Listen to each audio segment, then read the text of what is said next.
Le 2 mars 2026, les États-Unis frappent fort. Ils sanctionnent l'armée rwandaise dans son ensemble, ainsi que 4 de ses plus hauts responsables militaires. Washington accuse la RDF d'avoir apporté un soutien direct à son bras armé le M23 dans l'agression rwandaise contre la RDC.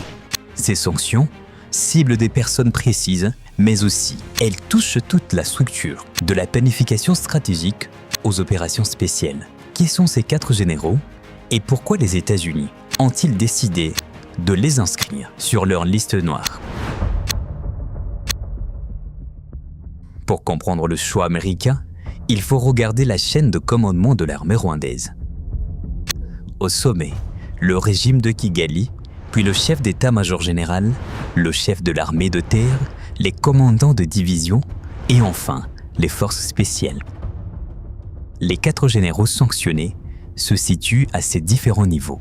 En les visant, Washington montre que l'agression de la RDC par le Rwanda, via le groupe terroriste M23, résulte d'un système organisé, pas d'initiative isolée. Le premier nom est celui de Mubarak Muganga, chef d'état-major général de l'armée rwandaise. Selon les autorités américaines, il joue un rôle central dans la planification et la coordination des opérations militaires rwandaises en soutien du M23, bras armé de Kigali sur le sol congolais. Il incarne le niveau stratégique. C'est à ce niveau que se décide l'agression rwandaise, la nature de l'appui au M23 et la présence de forces rwandaises sur le territoire de la RDC. Deuxième général sanctionné, Vincent Nyakarundi, chef d'état-major de l'armée de terre rwandaise. Il dirige les forces terrestres. Washington l'accuse d'avoir conduit des opérations et des déploiements de troupes rwandaises qui ont appuyé directement le M23 dans l'occupation de portions du territoire congolais.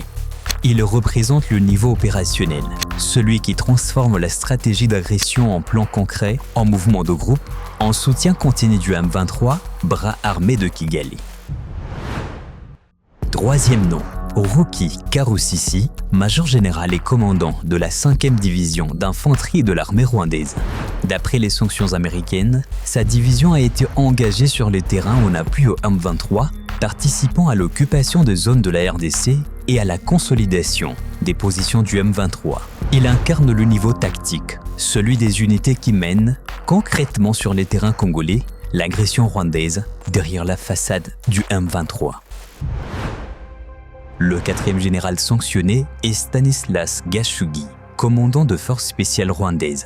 Les États-Unis le décrivent comme responsable des missions sensibles, de soutien technique et de l'engagement des unités spéciales dans l'agression liée au M23 dans l'est de la RDC. Il symbolise le niveau des opérations spéciales et clandestines, renseignement, encadrement, appui discret aux offensives du M23, bras armés de Kigali, font partie du cœur de ses responsabilités.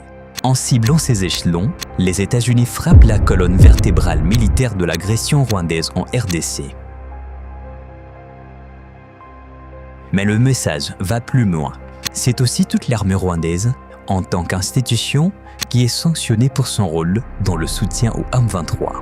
Les mesures annoncées par Washington sont des sanctions dites ciblées, gel des avoirs soumis à juridiction américaine, interdiction pour des personnes et entités américaines de traiter avec la RDF et ses responsables, restrictions financières. En choisissant ces 4 généraux, les États-Unis désignent ceux qu'ils considèrent comme ayant planifié, coordonné et exécuté le soutien militaire au M23 au cœur de l'agression de la RDC par le Rwanda.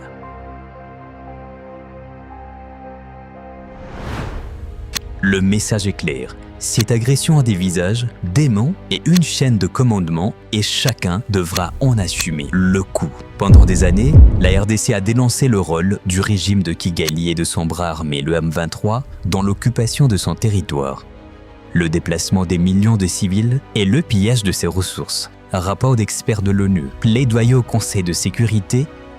Kigali est étroitement impliqué dans la planification et l'exécution de la guerre à l'est de la RDC. La diplomatie congolaise a travaillé pour que l'agression rwandaise soit reconnue et sanctionnée. Nous savons de qui le M23 dépend. Nous savons très bien qu'avec un peu plus de pression, qu'avec un peu plus de sanctions et de redevabilité, la donne peut changer rapidement.